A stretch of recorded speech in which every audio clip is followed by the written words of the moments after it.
Hi, I'm John Cavallaro. Hi, I'm Diane Windhorst, Hello, I'm Tom Ponte. Hello, I'm Art Flesher from Suffolk County Department of Health Services. I'm your host for Something of Substance, a monthly video magazine. Welcome back. Each month, we'll show how Drugs and alcohol affects you, your kids, and your community. We'll also give you a few examples of how services in Suffolk County help people find the inner resources they need to tackle their substance abuse problems.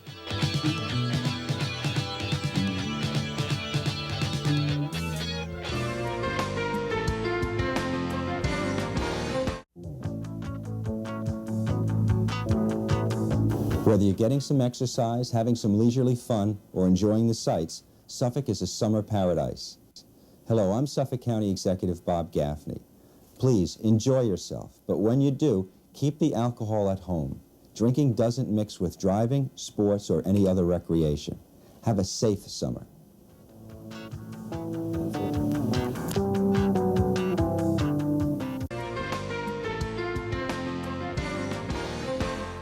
Hi. This month we celebrate 200 original episodes of our video magazine, Something of Substance. We've had the pleasure of visiting exciting, innovative programs and hearing unique stories of hope, strength, and accomplishment. Before, addiction and depression kept me from living my life. And now, every step I take in recovery benefits everyone. There are many options that make the road to recovery more accessible. It begins with the first step. Join the Voices for Recovery.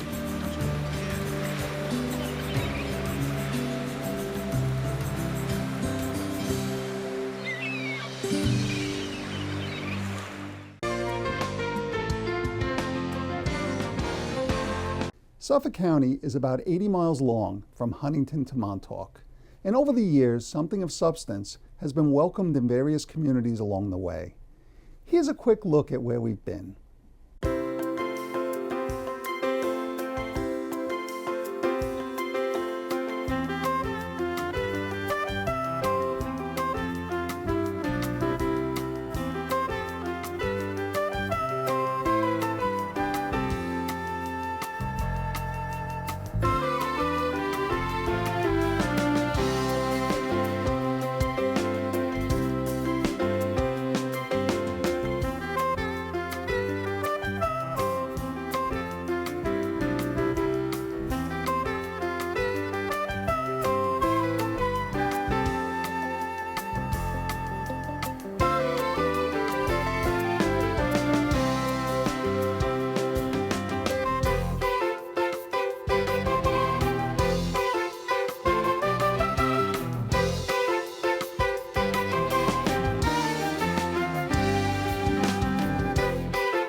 Suffolk County is proud to have been at the forefront of many important education and prevention efforts. Early on, our energetic staff recognized that video could be a powerful tool to support these messages. Here are a few examples of how we sought to educate our viewers. My name is Scad, and I'm here to say alcohol's not good for you in any way. So don't even think about taking a drink. Say no, that's a smart way to think. Add alcohol.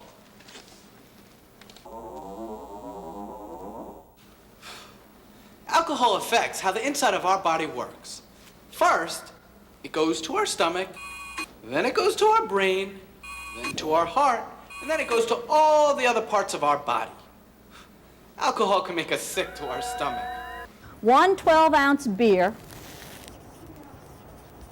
has exactly the same amount of alcohol as one 4-ounce glass of wine at 12% alcohol, is exactly the same as one shot or 1 ounce of 100 proof, whiskey, vodka, something like that, some what you call distilled beverages.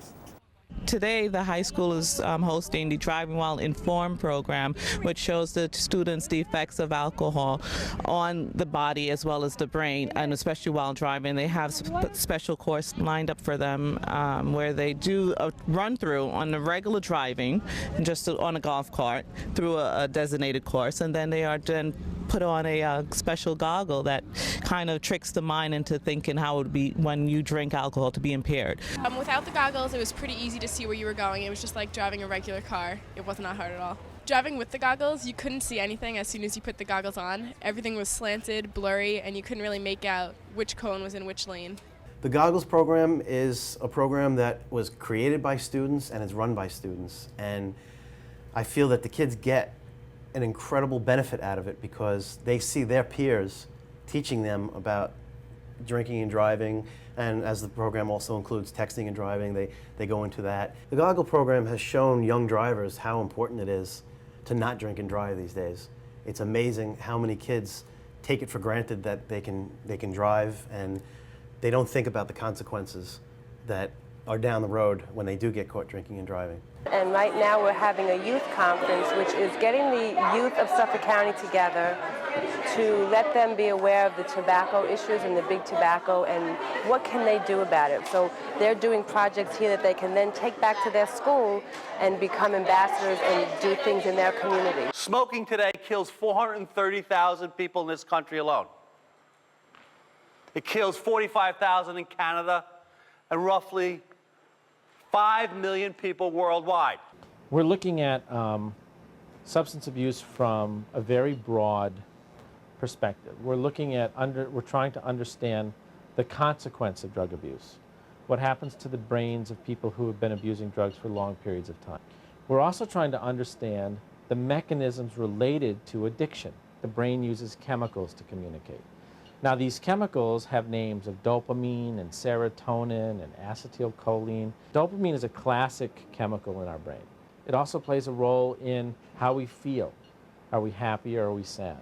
It also seems to be the #1 chemical associated with all addictive drugs. That is, any addictive drug and every addictive drug elevates brain dopamine levels. We're trying to offer programs and services for children and families. And we go all the way from preschoolers all the way through teens. We have a parent component with most of our programs. Sunshine Center, a place I'd rather be. Sunshine Center, a place that I am free to be. Sunshine Prevention Center is a town and a county youth agency with prevention as the focus. Prevention of substance abuse, violence, all the challenges that face families today. The Choices graduation is amazing. The kids are working so hard behind the scenes to make what you saw today happen. And the other skill that they're really learning is getting up in front of the audience and doing some public speaking. Basically, what we try to tell the kids is if we can help one person, we've done our job. And over the 8 years we've done this program, we've helped a great many people. So we feel we've succeeded in our job, and that is to help the community in any way we can. It's real stories related to young adults that we bring to life by a group of trained actors. A majority of the stories have to do with alcohol, tobacco, and other drugs, because for many years that was the focus of the program when I was doing it on campus. But now we're growing into many more different topics. It includes domestic violence and eating disorders and computer addiction and MySpace. Computers are a powerful technology, and they're a powerful technology that can provide you an almost unlimited number of facts about anything at this point via the internet. The problem is that it has no way of interpreting those facts for you. If parents limit the number that they have in the house, keep down how much access a kid has to it every day, keep it in a central location where you can see what it is that your child is doing on it, especially with younger adolescents at 12 and 13 and 14 years old, so that you can, at least in your own home, have some observation and have some control over what it is that happens with it. Probably the biggest thing in any venue, whether it be, you know, buying drugs online, inappropriate use of, you know, the auction sites, eBay, copyright things, and the drug problem is awareness. You need to know what your child's doing out there online. A regular part of our show has been the interview segment. We've had the privilege of talking with a wide range of local and nationally known experts and celebrities. Here are a few of the guests that have given us some of their valuable time. Flows and flows of angel hair and ice cream castles in the air, feathered canyons everywhere.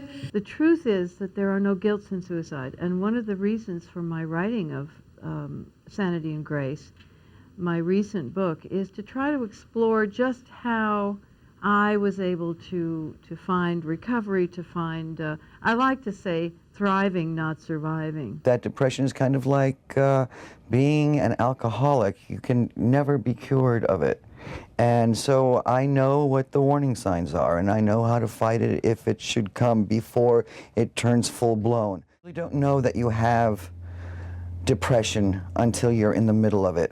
And even then you don't know unless you have the courage, in my case, to actually go and see someone about it. It's as if the air were sort of full of some kind of thick, resistant substance, and just even having to walk as if you were sort of wading through a sea of rubber. You know, if you said to me, you're going to have to be depressed for the next month, I would say, well, I'm not pleased about that, but if it's going to be over by the end of November, then, you know, I could do that. But if you said to me, you have to have acute anxiety for the next month, I would say, that is out of the question. There is no way that I'm going to do that. It was this feeling all the time of being completely terrified and having no idea what it was that I was terrified of. Those who don't have what I call the benefit of my illness, they are struggling. I mean, I can now struggle with the things they're struggling with.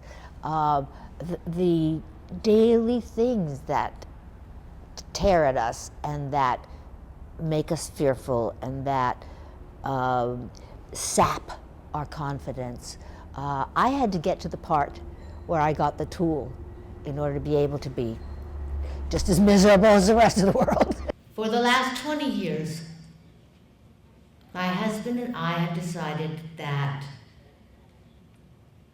we needed to get out and talk to people about what it's like to live a bipolar life before and after. I want to put the book out to anyone that have any mental or physical or chemical problem. Just say, look at me. You know, I had a problem, but I went and got help. We as a society are paying at the back end because of our failure to prevent and treat addiction. We're paying, of every dollar federal and state governments spend on this program, if you just look at government spending, it's about $467 billion every year. Of every dollar federal and state governments spend, only 2 cents goes to prevention and treatment, and 96 cents goes to clean up after the problem. We will never be able to match the money that the industry has, the lobbying weight that the industry has in state capitals at the federal level and so on. What we've got on our side is numbers. 4,000 kids tomorrow will start smoking because today we let them. The lead model at R.J. Reynolds is the Winston Man for about 8 years, and I was paid handsomely to be the epitome of what young boys could be like if they chose to smoke. You know, macho, tough, rugged, robust, virile, you know, all the things that are associated with that male smoking endeavor. And seeing what the impact of a developing brain might have on both decision making as well as on vulnerability to drugs, we realized we need to see how we can put that into our work. And our work is trying to convince communities, parents, and teenagers to make safe decisions, consider the harmful consequences of drugs. What's impressed me over the years is not the environment that a child comes from, but how he chooses to deal with it. People who make crime a way of life have a rather unique view of the world. They see themselves as the hub of the wheel around which everything revolves. Life is a series of actions kind of calculated to build themselves up at the expense of others. They're determined to prevail in virtually every situation, whether it's by deception, intimidation, or brute force.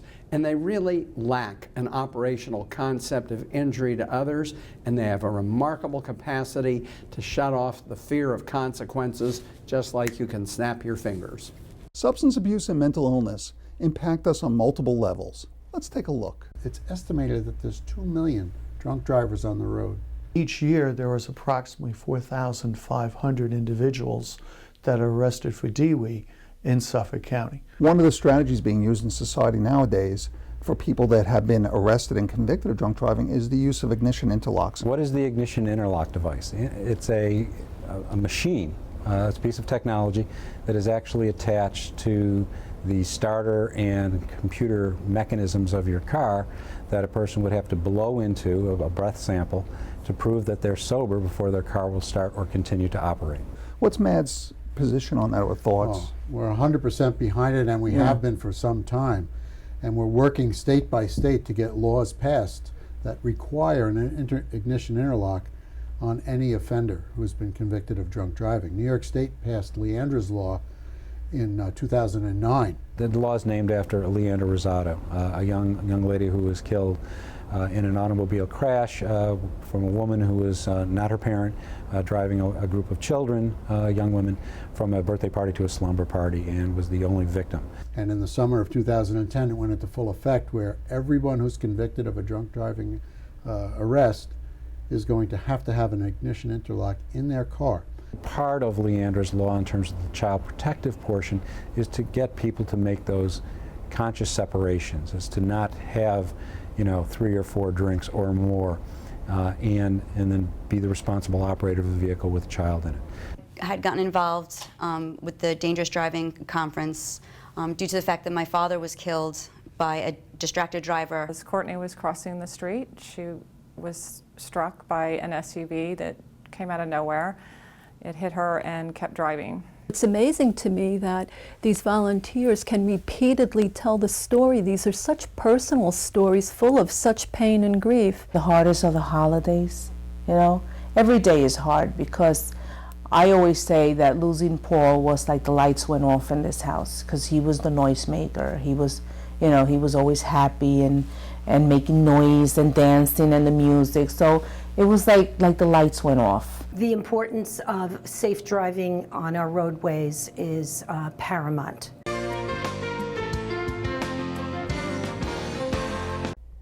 The core of our show has always been the community of helping programs, professionals, and other individuals who support recovery on a daily basis.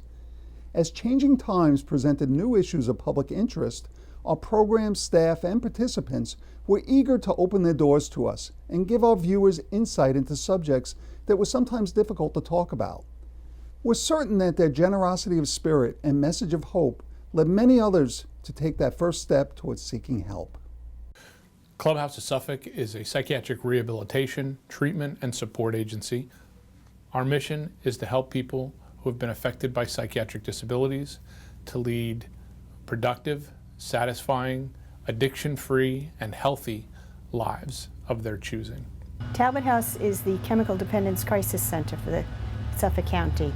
We are certified by OASIS, and we care for people 18 and older, both men and women, who are in crisis due to their substance use. We provide a variety of services, most importantly housing and support services for people with special needs. Those special needs are mental illness, people with mental illness, people who are homeless, families who are homeless, and people with HIV and AIDS.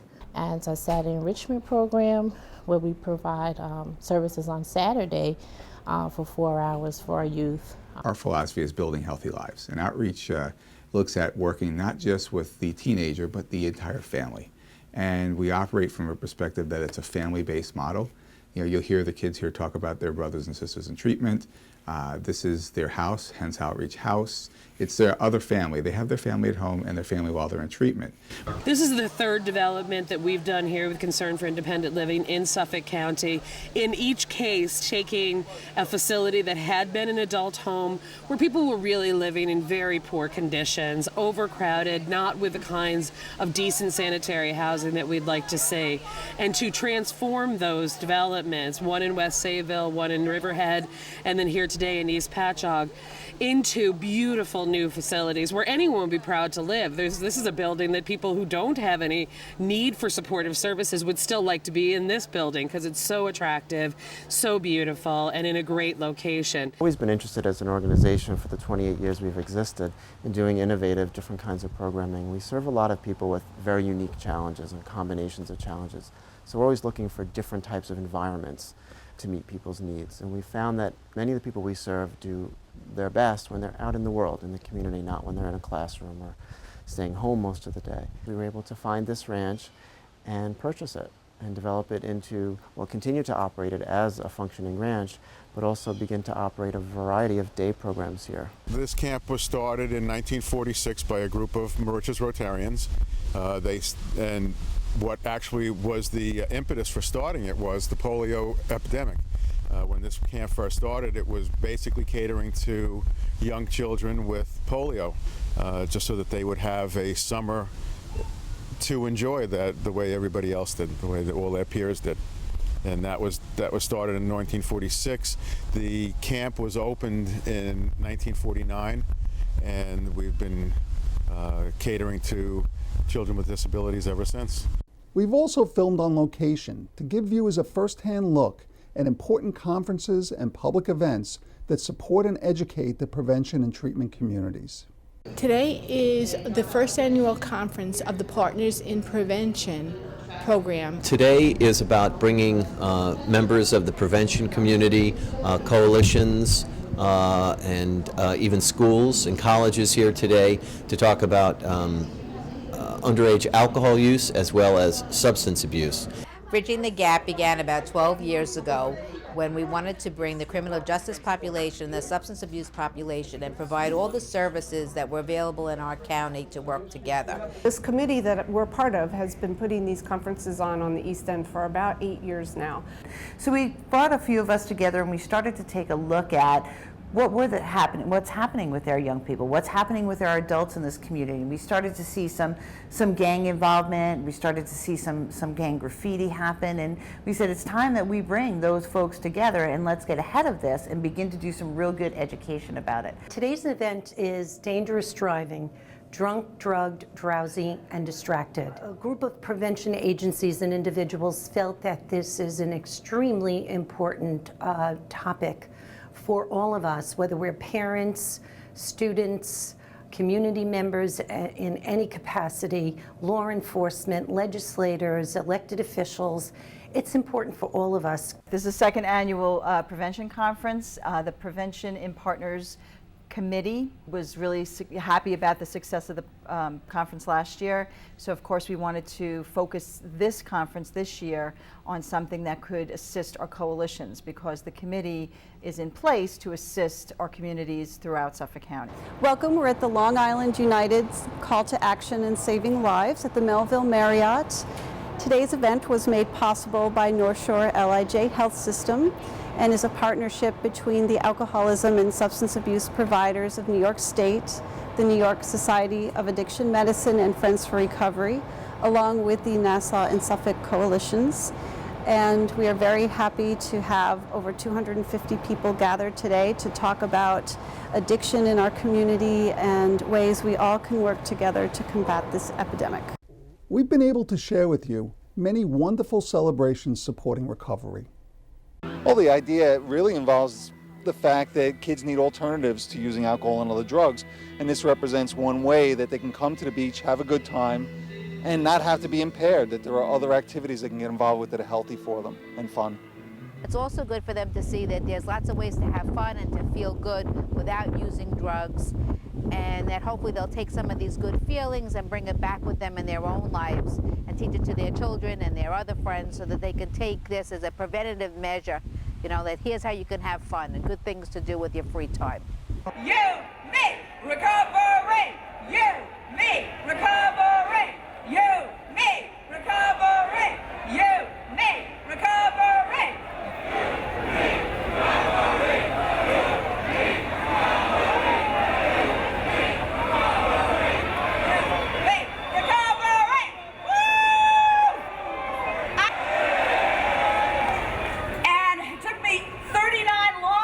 To get sober, but thank God I made it across that finish line.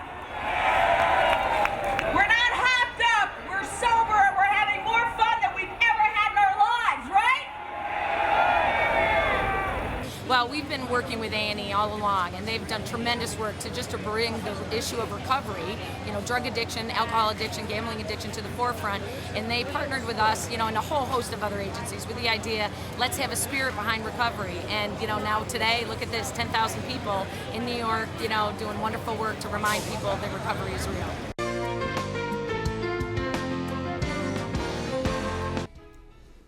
What has driven our dedication to the Something of Substance video effort has been, and always will be, you, the viewer. We know that people watch us for different reasons, but hopefully we've managed to inform, entertain, provoke thought, or spark actions toward wellness. We'd also like to thank Cablevision for giving us broadcast time each month into the 800,000 households it serves. In the last few years, we've been fortunate to add the Prevention Resource Center as a valuable partner. In addition to supporting our efforts through staff and resources, they also provide viewers with the additional opportunity to see segments of our show through their website. Something of Substance has been a source of pride for our division, and we've received many compliments for our show over the years. We appreciate the time that you have committed to joining us on our journey over the past 200 editions, and hope that you'll stay with us for many more. We're eager to hear your feedback and encourage you to submit any suggestions you may have for future show topics. Please let us know what you think by sending me an email at art.flesher@suffolkcountynY.gov. Thank you for watching. I'm your host, Art Flesher, and join us again next month for more of Something of Substance.